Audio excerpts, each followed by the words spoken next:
하나님 말씀 봅니다. 하나님 말씀은 시편 41편 1절에서 13절 말씀인데요. 한 절씩 교독해서 봉독합니다. 제가 먼저 1절 봉독하겠습니다. 가난한 자를 보살피는 자에게 복이 있으며 재앙의 날에 여호와께서 그를 건지시리로다. 여호와께서 그를 지키사 살게 하시니 그가 이 세상에서 복을 받을 것이라.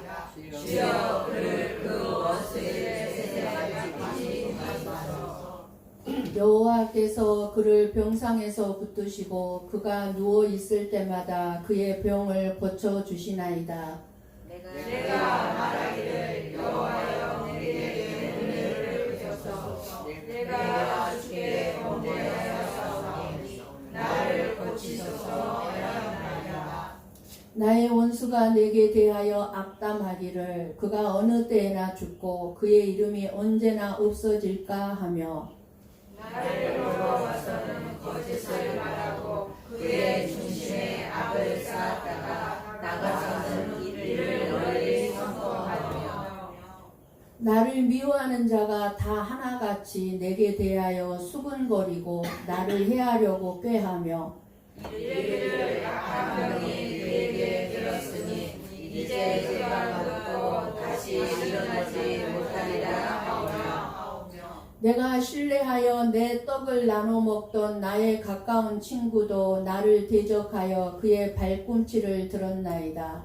그러나 주 여호와여 내게 은혜를 베푸시고 나를 일으키사 내가 그에게 보응하게 하소서. 이로써 내 원수가 나를 이기지 못하오니 주께서 나를 기뻐하시는 줄을 내가 알았나이다. 주께서 나를 온전한 중에 붙드시고 영원히 주 앞에 세우시나이다. 함께 봅니다. 이스라엘의 하나님 여호와를 영원부터 영원까지 송축할지로다. 아멘. 아멘. 아멘. 오늘 아침 여러분들 자고 눈을 떴을 때 이 세상은 여전히 그대로 있었습니다. 어제와 다르지 않은 오늘 하루가 우리 앞에 놓여 있었고 우리는 오늘도 살아내야 할 삶 속으로 들어왔습니다. 그런데 이 평범한 하루 속에서도 하나님이 눈여겨보시는 사람이 있다고 말씀합니다. 바로 가난한 자를 보살피는 자입니다. 우리가 함께 읽은 시편 41편은 다윗의 기도이죠.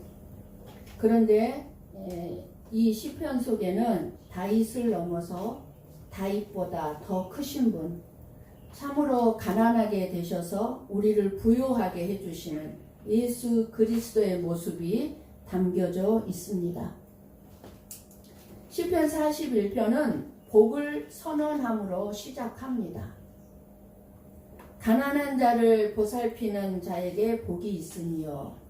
한마디로 얘기하면 가난한 자를 보살피는 자는 행복하다 그 말입니다. 여기서 다윗이 말하는 가난한 자는 단순히 돈이 없는 가난한 사람만을 가리키지 않습니다. 이 가난한 자는 힘없는 자, 연약한 자, 무시당하는 자, 병든 자, 낮아진 자를 다 포함합니다.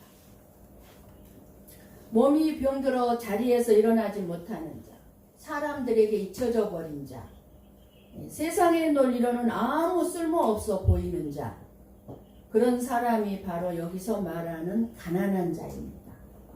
사람들에게 무시를 당하는 가난한 자입니다. 보살핀다는 말은 그냥 단순히 동정하는 것이 아니죠.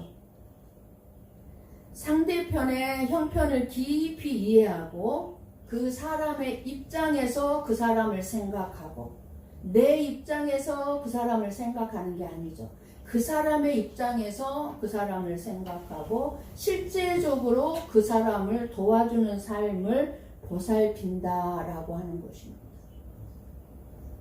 그리고 오늘 우리가 마음에 새겨야 할 것은 다윗은 바로 그런 가난한 자리에 서 있다는 것과 그리고 그 가난한 자가 바로 저와 여러분들이어야 한다는 사실입니다.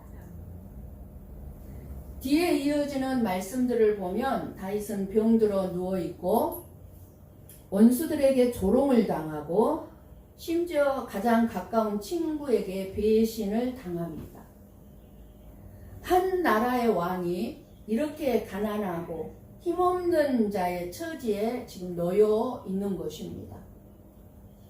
그런데 놀라운 것은 다윗이 바로 그런 자신의 처지에서 가난한 자를 보살피는 자는 복이 있다고 고백한다는 것입니다.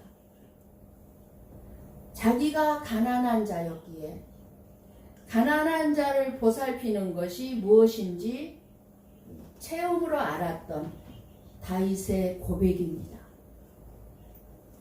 내가 가난해 보지 않고 어떻게 가난한 자의 입장을 알겠습니까? 다윗은 왕이 되기 전에 광야에서 쫓기며 살던 시절을 통과했습니다. 그러니까 굶주려 본 자만이 굶주린 자의 마음을 알고 쫓겨 본 자만이 쫓기는 자의 두려움을 알 것입니다. 그러니까 내가 해봐야 경험해봐야 아는 거죠. 다윗은 자기 자신이 가난하고 낮아졌던 경험, 삶 속에서 자기와 같은 처지에 있는 사람들을 향한 마음을 배웠습니다. 여러분, 세상은 가난한 자를 어떻게 대합니까? 세상의 원리는 짓밟는 것입니다. 무시하는 것입니다. 경쟁에서 밀려난 자, 힘이 없는 자는 무시받는 것이 당연하다고 여기는 것이 세상의 논리입니다. 물론 세상도 가난한 자들을 향해서 동정의 손길을 내미는 자들이 많이 있습니다. 그러나 냉정히 들여다보면 그 동정은 대개 자기 자신에게 아무런 손해가 되지 않을 때, 자신과 경쟁 관계에 있지 않을 때 베풀어지는 여유일 뿐입니다. 그리고 우리는 여기서 하나 더 살펴야 할 것이 있습니다. 가난한 자를 위해 기도하는 것과 가난한 자를 보살펴 주는, 즉 사랑하는 것은 다릅니다. 물론 어려움에 처한 가난한 자를 위해 기도하는 것은 마땅히 해야 할 일입니다. 저는 기도해 주는 것을 부정하는 것이 아닙니다. 하지만 기도를 했다고 내 자신이 이미 사랑을 실천했다고 착각한다면 그것은 큰 오해라는 것입니다. 아픈 사람을 위해서 기도해 줄 수 있습니다. 근데 내가 아픈 사람을 위해서 기도했다고 해서 그 사람을 사랑했다고 착각한다면 오해다 그 말이에요. 아무 손해도 보지 않았고 아무 희생도 내어주지 않았고 그저 마음으로 한번 스치듯 기도하는 것으로 사랑의 의무를 다했다고 생각한다면 그것은 사랑이 아니라 사랑을 흉내낼 뿐인 것입니다. 하나님이 말씀하는 보살핌은 훨씬 더 구체적이고 값비싼 것입니다. 그것은 그 사람을 관찰하고 힘든 일이 더 힘든 일이 뭐가 있을까 헤아려 보고 특별히 배려심이나 사려심이 깊으신 분들은 참 이걸 잘 헤아리시더라고요. 또 실제로 그렇게 헤아려 보고 보살펴 주는 행동으로 나아가는 것입니다. 그것이 보살피는 거죠. 그런데 왜 이 가난한 자를 보살피는 것이 복이라고 합니까? 행복하다고 합니까? 그것은 바로 그것이 하나님의 사랑과 긍휼을 이 세상에 나타내는 통로이기 때문입니다. 하나님이 어떤 분이십니까? 힘 있는 자, 강한 자, 스스로 설 수 있는 자를 사랑하시는 분입니까? 결코 아닙니다. 2절과 3절에는 하나님께서 가난한 자를 보살피는 자에게 주시는 복을 말씀해 주시고 있습니다. 3절을요. 생명을 지켜주시고 원수에게 넘겨주지 않으시고 병상에서 붙들어 주십니다. 이것은 단순히 물질적인 축복만을 말하는 것이 아닙니다. 하나님의 보호와 하나님의 은혜 안에서 살아가는 삶이라는 것입니다. 긍휼을 심는 사람은 결국 하나님의 긍휼을 거두게 된다는 것입니다. 물론 우리의 선행이 구원의 조건이 되는 것은 결코 아닙니다. 내가 아무리 수많은 가난한 자를 도와줬다고 해서 그것으로 내가 구원받는 것은 결코 아닙니다. 그러나 우리가 은혜를 받고 그 은혜를 아는 사람은 반드시 긍휼을 실천하게 되어 있습니다. 내가 가난해 본 사람은 가난한 자를 도와줄 수 있게 된다는 것입니다. 우리가 가난한 자를 보살필 때 우리는 단지 선행을 하는 것이 아니라 하나님의 성품을 이 세상에 드러낸다는 것입니다. 여러분, 이것은 특별히 교회 안에서 나타나야 할 증거이어야 합니다. 세상은 서로를 짓밟는 곳이 세상이에요. 서로를 짓밟아요. 그리고 짓밟고 넘어가야 돼요. 그런데 교회는 그래서는 안 됩니다. 교회는 자비와 긍휼로 서로를 대하는 관계가 증거되는 곳이어야 합니다. 우리가 서로를 만나는 자리가 바로 이 관계 속에서 만나야 합니다. 아프고 약한 지체를 향해 등을 돌리는 교회, 힘있고 쓸모있어 보이는 사람에게만 관심을 기울이는 교회는 세상과 다를 바가 없습니다. 여러분은 스스로를 어떤 사람으로 여기고 있습니까? 여러분은 여러분 자신을 강한 자라고 여기십니까? 아니면 가난한 자라고 여기십니까? 아니면 나에게 도움이 될 만한 사람에게 도와줍니까? 아니면 나에게 전혀 도움이 안 될지라도 내 도움을 필요로 한 자들에게 도움을 주려고 합니까?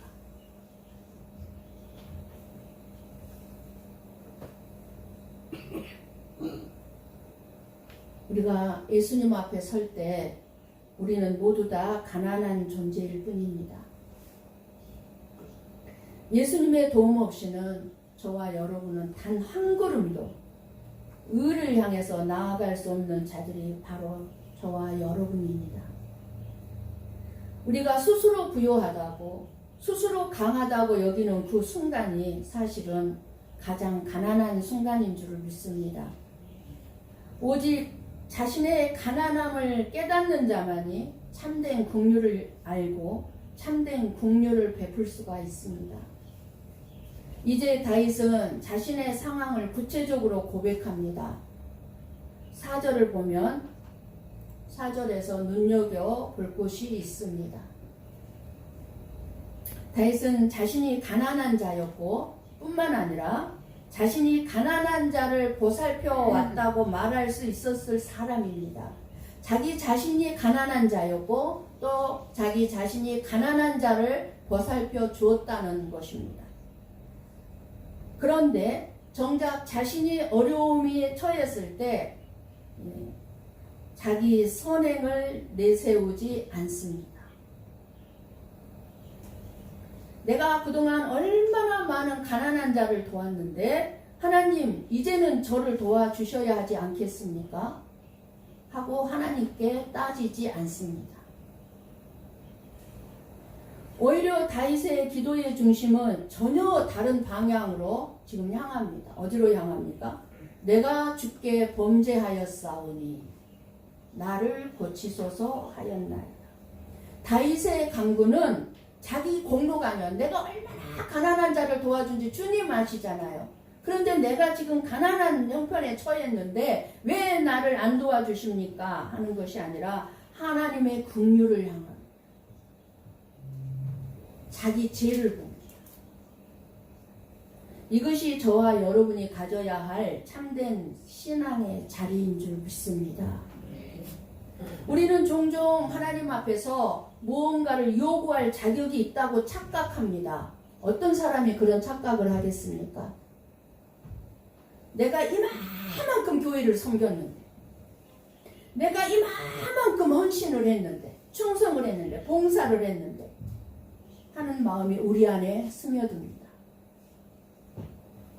그러나 다윗은 병들어 죽음의 문턱에 서 있는 그 순간에도 자기 자신의 죄를 먼저 직시합니다. 자기가 한 걸 보지 않습니다. 자기가 했다고 느끼지 않기 때문에. 이것은 자기 몸의 병보다 자기 영혼의 병이 더 근본적인 문제임을 알았기 때문입니다. 내 몸에 병이 든 것이 큰 문제가 아니라 내 몸의 질병보다 내 영혼이 무엇이 잘못되어 있는가? 하나님과 얼마나 뜻이 멀어져 있는가? 그것이 더 문제라는 것을 안 거예요. 몸이 병드는 것은 이 세상에 사는 자들이라면 누구나 겪는 일이죠. 누구든지 이 세상에 사는 사람 병이 들 수 있고 병이 듭니다. 죄로 병든 우리들의 영혼이야말로 우리는 참으로 고쳐져야 할 것입니다. 우리의 영혼의 병이 고쳐져야 돼요. 근데 우리는 육신의 병은 중요하게 생각하면서 우리 영혼의 병을 여러분들은 고쳐보려고 생각해 본 적 있습니까? 우리 영혼의 병은 뭐겠어요? 죄의 문제죠. 그런데 다윗의 고난은 여기서 그치지 않습니다. 5절부터 9절까지 보면 다윗은 자신을 둘러싼 적대적인 세력을 낱낱이 고발합니다. 원수들은 다윗이 빨리 죽기를, 다윗의 이름이 완전히 지워지기를 바라면서 악담을 퍼붓는다고 합니다. 병문안을 온 자들조차 위로의 말을 건네기는커녕 속으로 악한 계획을 품고 밖에 나가서는 잘못된 소문을 퍼뜨립니다. 다윗을 미워하는 자들은 함께 모여서 수군거리면서 다윗을 해야 할 계획을 꾸민다고 말하고 있습니다. 그리고 그들은 다윗의 병을 두고 악한 병이 들었으니 다시는 일어나지 못하리라고 저주에 가까운 말을 던지고 소문을 퍼뜨립니다. 이제 다윗은 죽을 거야. 저주받을 거야. 저주받았어. 그런다는 것입니다. 이것이 바로 세상이 힘없는 자, 병든 자를 대하는 태도입니다. 강할 때는 곁에 있다가 약해지는 순간 등을 돌려버리는 것. 아, 이제 전혀 저 사람의 아무 도움을 받을 수 없겠구나. 오히려 내가 도와줘야 되겠네? 탁 등을 돌려버리는 것.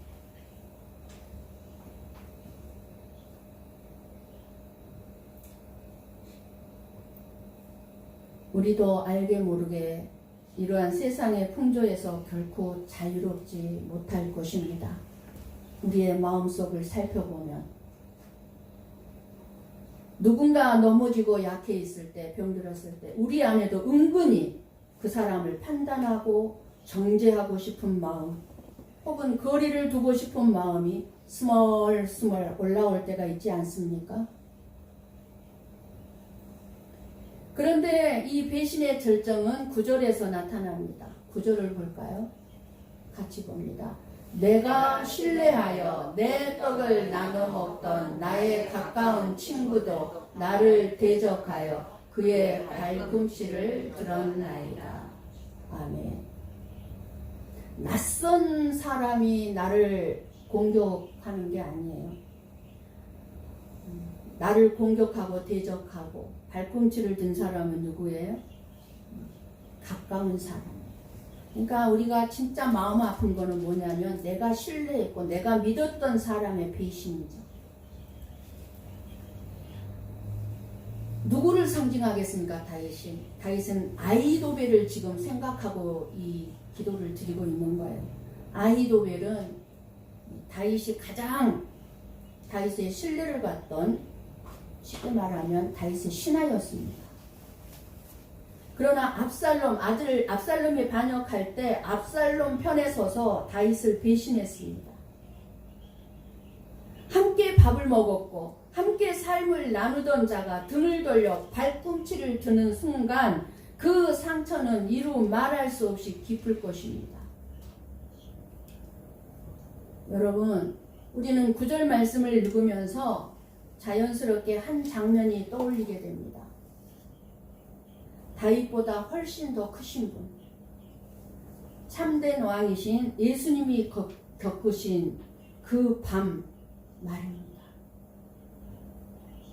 6월절 마지막 만찬 자리에서 예수님은 자신의 떡을 나누어 주신 제자들, 함께 식탁에 앉았던 그 가론 유다에게 배신을 당하셨습니다. 다윗의 이 시가 애연적으로 예수 그리스도를 가리킨다는 것을 우리 주님도 아셨습니다. 요한복음 13장 18절 예수님의 말씀을 같이 봅니다. 내가 너희 모두를 가리켜 말하는 것이 아니니라. 나는 내가 택한 자들이 누구인지 알미라. 그러나 내 떡을 먹는 자가 내게 발꿈치를 들었다 한 성경을 응하게 하려는 것이니라. 아멘. 예수님은 친히 오늘 이 시편 9절을 인용하시면서 자신에게 닥칠 배신을 예고하셨습니다. 9절 말씀을 인용하시면서 여기서 우리는 놀라운 진리를 만나야 합니다. 다윗은 자기 자신을 가난한 자로 노래했지만 참으로 가난한 자로 이 땅에 오신 분은 예수님이셨다는 것입니다. 하늘 보좌를 버리시고 낮고 천한 인간의 몸을 입으시고 가난하고 병든 자, 죄인들과 함께 앉으셨던 분이 바로 예수 그리스도이십니다. 참으로 진짜 가난한 자로 오셨습니다. 그런데 세상은 이 가난한 자로 오신 예수님을 받아들이지 않았습니다. 세상은 힘없는 약자를 원하지 않았습니다. 이것이 세상의 근본적인 원리입니다. 논리입니다. 그런데 이 세상의 논리가 교회 안에 있어서야 되겠습니까? 그런데 우리가 만약 이 예수님 앞에 나오면서도 여전히 힘을 구하고 세상에서 성공을 구하고 세상적인 능력을 구한다면 어떻게 되겠습니까? 그것은 이 세상의 그 논리를 그대로 우리 품에 안고서 예수님께 나오는 것밖에 되지 않습니다. 내가 세상에서 성공을 구해서 성공을 하게 되면 어떻게 되겠습니까? 예수님을 배신하는 거죠.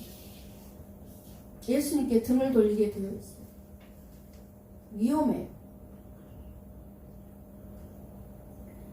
예수님은 저와 여러분에게 힘을 자랑하라고 오신 것이 아니라 낮아지고 가난해지는 법을 가르쳐 주시려고 오셨습니다. 왜요? 그것이 우리에게 복이 되고 행복한 삶을 살 수 있기 때문입니다. 그런데 10절에서 다윗의 기도는 갑자기 또 방향을 트는 것처럼 보입니다. 방금까지 자기 죄를 자백하고 낮아짐과 가난함을 얘기하던 다윗이 갑자기 원수에게 보복하게 해달라고 기도하기 시작합니다. 10절에 이 기도의 참뜻을 이해하려면 우리는 다윗이 지금 있는 그 자리를 기억해야 합니다. 다윗은 단순히 개인이 아니라 하나님이 친히 세우시고 언약을 맺으신 왕이었습니다. 하나님이 다윗과 언약을 맺었어요. 이미 사무엘하 7장에서 하나님은 다윗에게 그의 자손을 통해, 쉽게 말해 다윗의 자손을 통해서 영원한 나라, 하나님의 긍휼이 다스리는 나라를 세우시겠다고 약속을 하셨습니다. 만약 다윗이 반역한 배신자들의 손에 완전히 무너진다면 그것은 단지 다윗 개인의 패배가 아니라 하나님의 언약 자체가 이 세상의 악한 풍조 앞에 패배하는 것처럼 보이게 되는 상황이 되는 것입니다. 다윗은 그것을 보는 거예요. 자기 자신이 패배하는 것을 보는 게 아니에요. 자기가 패배하면 하나님의 언약이 이루어질 수 없다는 것을 본 거예요.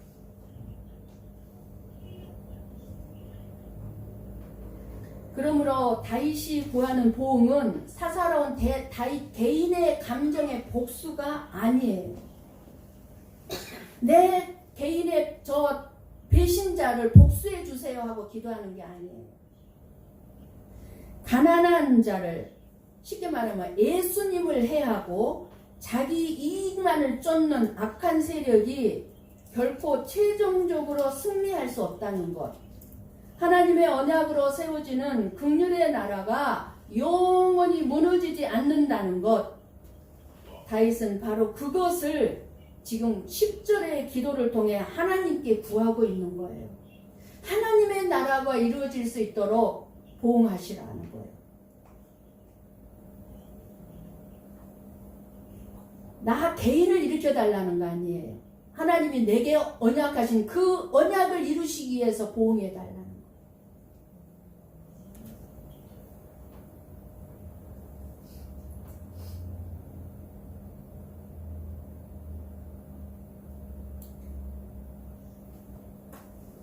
이것은 하나님을 아는 자의 기도입니다. 하나님을 아는 자만이 할 수 있는 기도입니다. 그러니까 우리의 기도가 하늘과 땅 차이잖아요. 우리는 그저 이 땅의 것만 구하지만 다윗은 어디를 바라봐요? 하나님의 나라를 하나님의 나라가 이루어지는 것을 바라고 기도를 하고 있단 말이죠.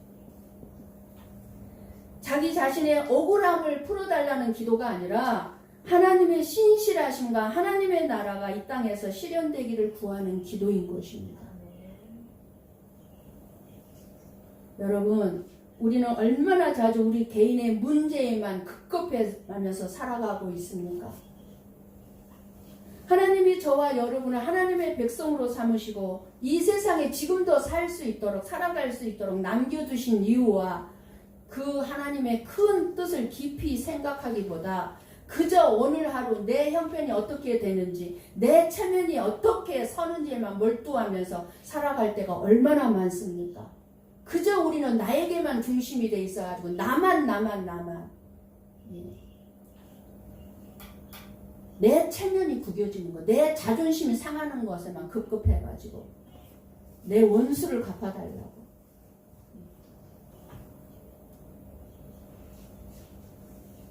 그래서 우리는 가난한 자로 존재하기보다 다른 사람들이 나를 함부로 대할 수 없는 강한 자로 서기를 소원하고 있는 것입니다. 누군가가 나를 함부로 대하면은 견딜 수가 없는 거예요. 분노가 일어나서. 왜요? 내가 강한 자로 서기를 원하니까. 그래서 하나님께 힘을 구하고 형통을 구하고 성공을 구하고 그렇습니다. 그러나 그것이 하나님을 알지 못하는 자들의 기도라고 생각할 수 있어야 합니다. 하나님을 알지 못하는 자들은 그저 이 땅의 것, 나 중심으로 구할 수밖에 없어요. 하나님을 모르니까. 가난한 자로 예수님이 오셔서 세우신 나라는 힘이 다스리는 나라가 아니라 긍휼이 다스리는 나라입니다. 우리는 바로 이 하나님의 나라의 백성으로 부름받은 복받은 자들입니다. 행복한 자들입니다. 그러므로 우리는 가난한 자에게서 예수님의 모습을 발견할 수 있어야 합니다. 힘든 자들 볼 때, 병든 자를 볼 때, 소외된 자를 볼 때, 낮아진 자를 볼 때, 연약한 자를 볼 때, 우리는 거기서 그 사람을 통해서 낮아지신 예수님을 볼 수 있어야 합니다. 무시할 자들이 아니에요. 힘없고 연약하고 돈 없고 백 없는 사람들을 무시할 자가 아니라 그 사람을 보면서 예수님을 볼 수 있어야 된다 그 말입니다.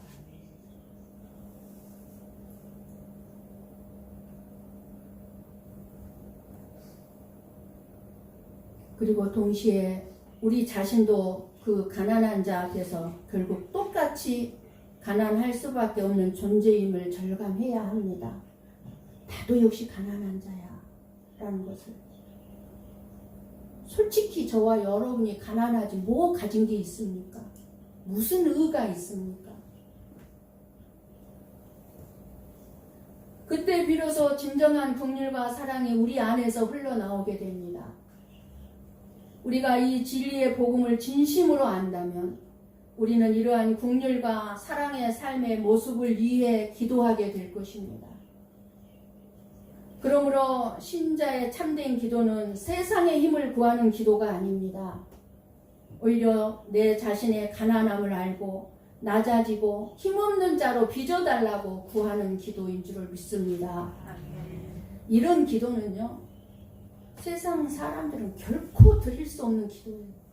하나님을 아는 자만이 드릴 수 있는 기도예요. 나를 낮은 자로 빚어주세요.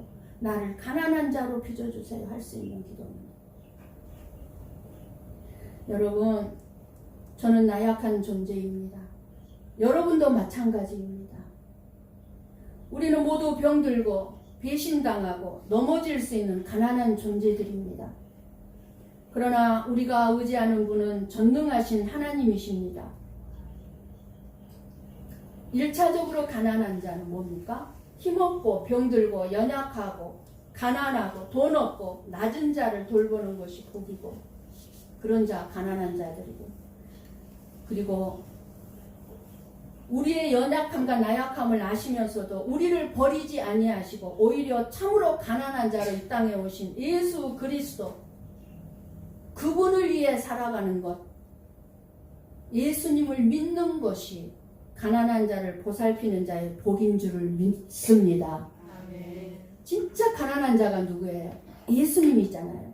그 예수님을 보살피는 자 뭐예요? 그 예수님을 믿고 예수님의 삶을 따라가는 자가 복 있는 자다 그 말이에요. 이 시간 우리 각자의 자리에서 스스로에게 물어보시기 바랍니다. 여러분 자신에게, 나는 진정 가난한 자입니다. 나는 하나님 앞에서 힘을 구하고 있지는 않는가? 세상의 성공, 부유함 구하는 자입니까? 아니면 낮아짐과 긍휼을 구하는 자입니까? 내 곁에 있는 가난한 자, 병든 자, 소외된 자를 향해 나는 진짜 손을 내밀고 있습니까?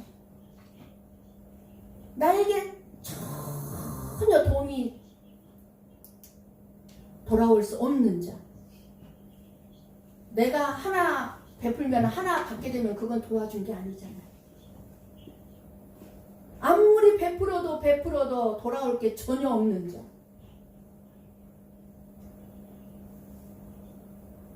그런 자에게 진짜 손을 내밀고 있습니까? 교회는 그런 곳이어야 될 줄을 믿습니다. 아멘. 우리 주 예수 그리스도께서 친히 가난한 자가 되셔서 저와 여러분을 그렇게 부유케 하시는 것입니다. 그게 부유한 자예요. 내게 돌아올 것이 아무것도 없어도 끊임없이 베풀 수 있는 자가 부유한 자예요.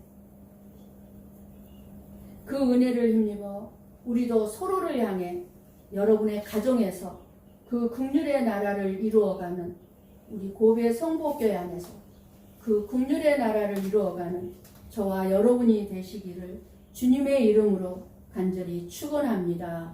아멘. 기도하겠습니다.